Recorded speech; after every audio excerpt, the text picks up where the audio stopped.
இயேசு கிறிஸ்துவை குறித்து அறிவிப்பதற்கான நோக்கம் என்ன தெரியுமா? அவர் ஒருவரே நம்முடைய பாவங்களுக்காக ஒட்டுமொத்த பிராயச்சித்தத்தை கல்வாரி சிலுவையிலே செய்து முடித்தவர்.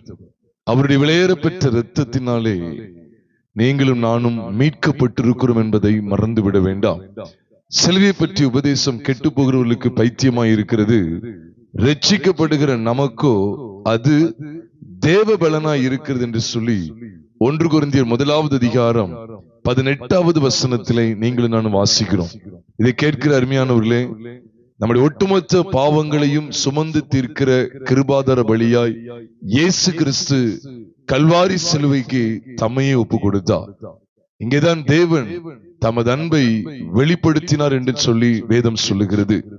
நீங்களும் நானும் பாவமில்லாத வாழ்க்கை வாழ்வதற்காக, நீங்களும் நானும் பரிசுத்தமுள்ள வாழ்க்கை வாழ்வதற்காக குமாரனாகிய கிறிஸ்து இந்த பூமியிலே இயேசு என்கிற பெயர்ல வெளிப்பட்டு உங்களுடைய என்னுடைய ஒட்டுமொத்த பாவ வாழ்க்கையையும் கல்வாரி சிலுவையிலே நாசமாக்கினார் என்கிற சத்தியத்தை நீங்களும் நானும் திட்டவட்டமாய் அறிந்து கொள்ள வேண்டும். இது எதுக்கு அவங்களோடு சொல்லுகிறேன் அப்படி சொன்னா, இன்னைக்கு அநேகர் சிலுவை பற்றிய செய்தியை, சிலுவை பற்றிய உபதேசத்தை சரிவர அறிந்து கொள்ளாமல் இருக்கிறார்கள்.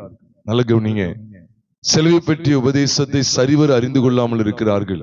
சிலுவை பற்றிய உபதேசம் ஒரு மனிதனுடைய வாழ்க்கையிலே எதை நடப்பிக்கிறது தெரியுமா? முதலாவது அவருடைய ஒட்டுமொத்த பாவங்களும் மன்னிக்கப்பட்டு விட்டது என்கிற நிச்சயத்தை கொடுக்கிறது. சிலுவை பற்றிய உபதேசத்தை பற்றுகிற விசுவாசத்தினாலே இயேசு கிறிஸ்து நமக்காக சிலுவையில ரத்தம் சிந்தி பலியானார் அப்படிங்கிற அந்த செய்தி முதல்ல நமக்கு எதை கொடுக்கிறது தெரியுமா? நம்முடைய அனைத்து பாவங்களும் மன்னிக்கப்பட்டது அப்படிங்கிற நிச்சயத்தை தருகிறது. அதை தொடர்ந்து நமக்குள்ளே கொடுக்கப்படுகிற அந்த ஆசீர்வாதம் என்ன? நமக்கு கொடுக்கப்படுகிற அந்த ஆசீர்வாதம் என்ன? நாம் பரிசுத்தமாக்கப்பட்டிருக்கிறோம். பாவங்கள் எல்லாம் மன்னிக்கப்பட்டு விட்டது, நாம் சுத்திகரிக்கப்பட்டோம், நாம் பரிசுத்தமாக்கப்பட்டோம் என்கிற நிச்சயத்தை நமக்கு தருகிறது. அது மாத்திரமல்ல, நான் சொல்றது எல்லாமே வசன ஆதாரத்தோடு சொல்றேன்.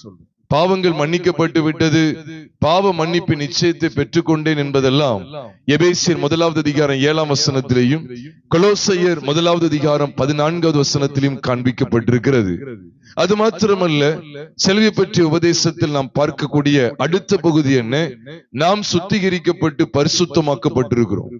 1 யோவானின் புஸ்தகம் 1 வசனத்தின் அடிப்படையில் பார்க்கும்போது, நாம் நம்முடைய பாவங்களை அறிக்கையிட்டால் பாவங்களை நமக்கு மன்னித்து எல்லா நியாயத்தையும் நீக்கி நம்மை சுத்திகரிப்பதற்கு அவர் உண்மையும் நீதியும் உள்ளவராய் இருக்கிறார் என்று சொல்லும் போது, இயேசு கிறிஸ்து எனக்காக சிலுவையில் இரத்த சிந்தி பலியானார் என்கிற அந்த சத்தியமானது என்னை எப்படிப்பட்ட இடத்துக்குள்ளே கொண்டு போகிறது?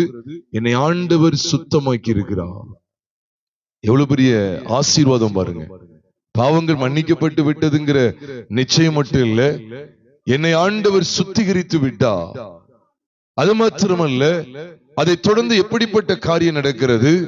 எபேசியர் 10 வசனம் சொல்லுகிறது, இயேசு கிறிஸ்துவினுடைய சரீரம் ஒரே தரம் பலியிடப்பட்டதினாலே அந்த சித்தத்தின்படி நாம் பரிசுத்தமாக்கப்பட்டிருக்கிறோம். பாவ மன்னிப்பு நிச்சயம் கிடைக்கி, சுத்திகரிப்பு கிடைக்கிறது.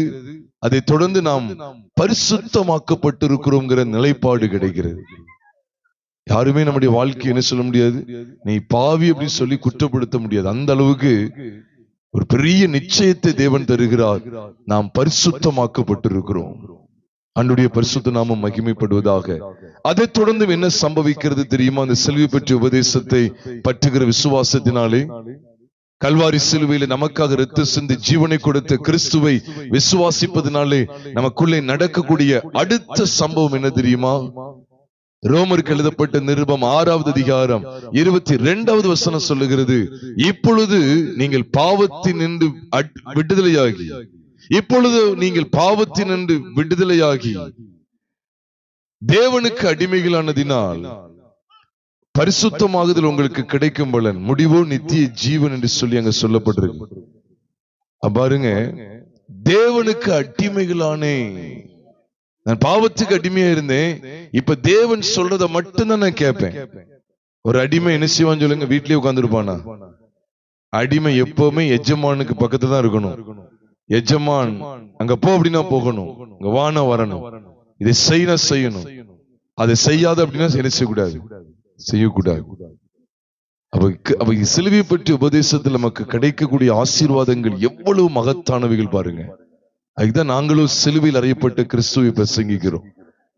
பாவ மன்னிப்பின் நிச்சயம், பரிசுத்தமாகுதல், சுத்திகரிப்புங்கிற அந்த நிலைப்பாட்டையும் தாண்டி செயல்பாட்டுக்குள்ள கொண்டு வருகிறது. நான் தேவனுக்கு அடிமை. இப்பொழுது நீங்கள் பாவத்தினின்று விடுதலையாக்கப்பட்டு யாருக்கு அடிமைகளானீர்கள் சொல்லி ரோமர் 6வது அதிகாரம் 22ஆம் வசனம் சொல்லுது. யாருக்கு அடிமைகளானோ? தேவனுக்கு அடிமைகளாகிட்டோம்.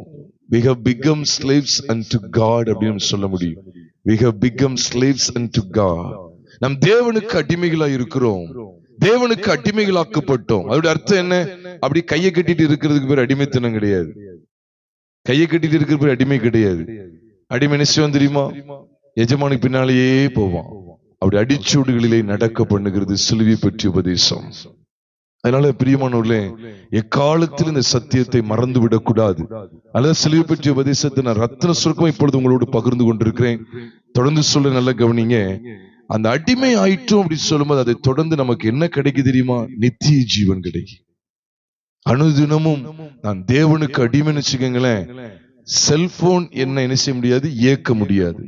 நான் தேவனுக்கு அடிமைனா எனக்கு எஜமான் யார் மட்டும்தான். சத்தமா சொல்லுங்க. ஒரு உதாரணத்துக்கு, நான் செல்போனுக்கு அடிமைன்னா எனக்கு எஜமான் யாரு? செல்போன் தான், மொபைல் போன் தான் அடிமை.